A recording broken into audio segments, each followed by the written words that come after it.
You've spent years drilling vocabulary flashcards and memorizing verb charts. Yet every time you open your mouth to speak, the words come out stiff, stuttering, and entirely unnatural. The instinctive reaction is to blame your accent, assume you lack the right vocabulary, or worry you've messed up a past participle. But these technicalities don't actually explain the friction you are experiencing.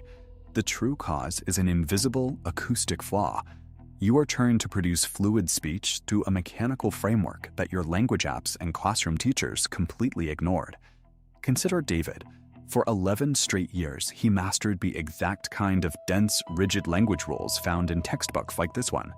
He aced every written exam and memorized every obscure tense available to him.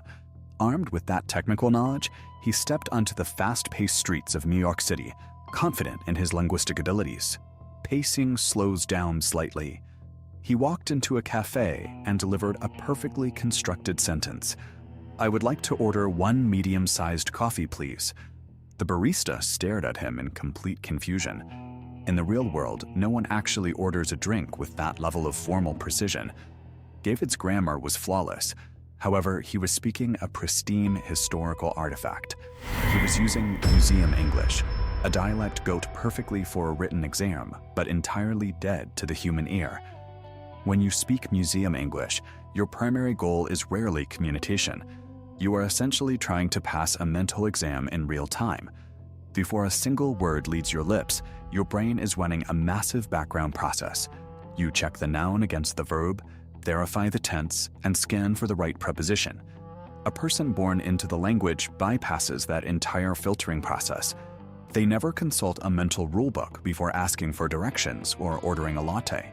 They skip the conscious construction phase entirely. Instead of stacking individual words together like rigid bricks, they output sound as a continuous, uninterrupted rhythm. To bridge the gap between a rigid textbook and an actual human conversation, we need to perform an auditory autopsy on native speech and isolate 3 specific phonetic traits that are missing from your vocabulary. The first is the filler. Classroom teachers actively deduct points for sounds like and like, treating them as errors. In reality, they are acoustic glue. They buy your brain a fraction of a second to pace out a thought naturally. The second trait is reduction.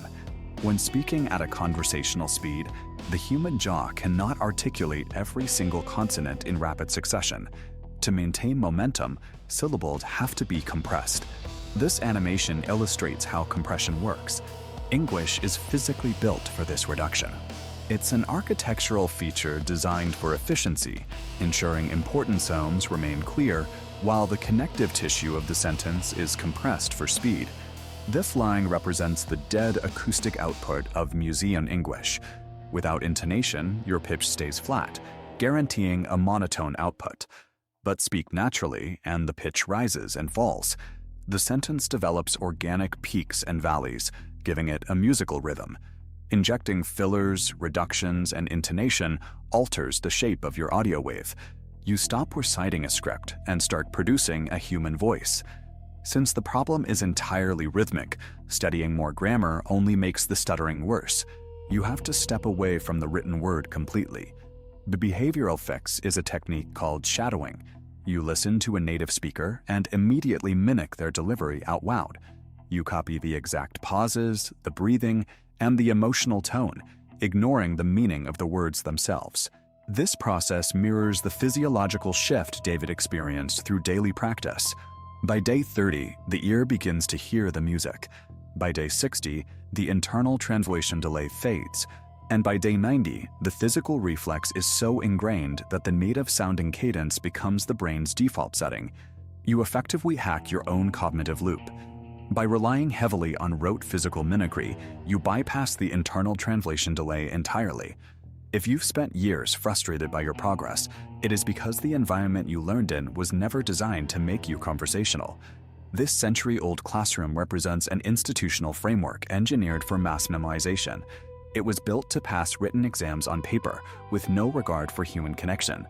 You've already passed the tests. You no longer need to answer to the strict internal grammar monitor that freezes up your sentences. Native-level confidence begins when you abandon the role of the performer. When you stop obsessing over individual rules and start moving with the cadence of your language, the robotic stiffness disappears.